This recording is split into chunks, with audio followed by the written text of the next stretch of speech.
तर मित्रांनो, व्हिडिओ खूप महत्त्वाचा आहे, तुम्ही जरूर पाहावं आणि जेवढे पण दिव्यांग बांधव आहेत त्यांनी पण बघावं। प्रत्येक दिव्यांगांनी असे करणं गरजेचं आहे।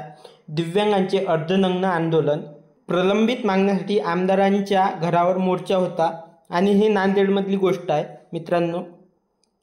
अधिवेशनात मुद्दा मांडण्याचे आश्वासन, आमदार कल्याणकर यांनी आंदोलनाची भेट देऊन त्यांच्या निवेदन स्वीकार चर्चा केली। तसेच अधिवेशनात दिव्यांगांच्या मुद्द्यावर आवाज उठवण्याचे व निधी इतर त्रस्त वळगून न देण्याचे आश्वासन दिले आहे त्यांनी।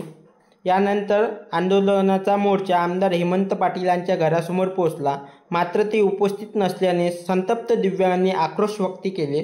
पोलीस निरीक्षक संतोष तांबे यांच्या हस्तक्षेपाने पाटील यांचा संपर्क साधला आला। पाटील यांनी स्वतः फोन करून आंदोलकांशी संवाद साधला, दिलगिरी व्यक्त केली आणि अधिवेशनात त्यांच्या मागण्या मांडण्यास आश्वासन दिले। तसेच आपल्या वडिलांकडून निवेदन स्वीकारले। म्हणजे बघा मित्रांनो, दोन आमदार होते, त्यांनी नांदेडमधलं प्रत्येक दिव्यांगांनी असं केलं पाहिजे।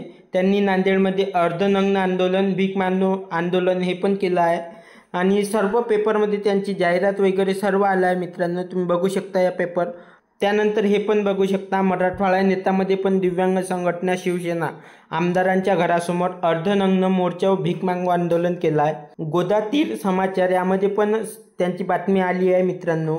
त्यानंतर सर्वात मेन गोष्ट म्हणजे देशोन्नतीमध्ये आमदारांच्या घरासमोर दिव्यांगांचे अर्धनग्न भीक मागणं आंदोलन नांदेड जिल्ह्यामध्ये असं होत आहे। लोकमत समाचारमध्ये पण आलं आहे, तुम्ही बघू शकता।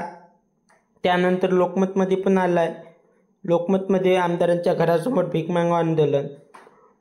दैनिक लोकनेतामध्ये पण आलं आहे आमदारांच्या घरासमोर।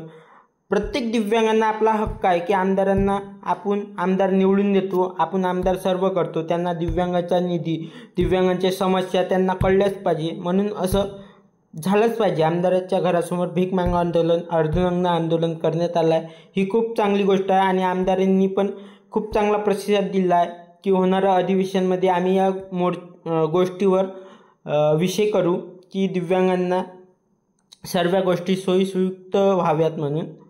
तर मित्रांनो, असेच आंदोलन होत राहो आणि दिव्यांगांच्या सर्व मागण्या होत राहो।